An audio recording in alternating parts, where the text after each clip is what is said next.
Az elmúlt másfél évtizedben az önrendelkezési hullám egész Európán végig söpört.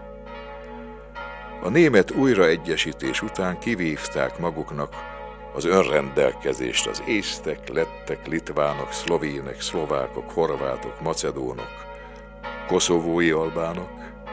Számtalan új határ jött létre. Összeomlott, és továbbra is szétesőben van az első világháború utáni kényszerbékerend, kivéve a magyar területen. Egyedül a magyarság hűséges a kegyetlen diktátumhoz. Másod már ünnepelték, és ünnepelnék a szabadságot. Mi csak gyászolunk, és ápoljuk sebeinket. Végre vegyük kezünkbe a sorsunkat, cselekednünk kell.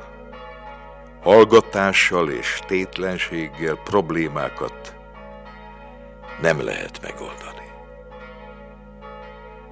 Isten áldja a magyar népet.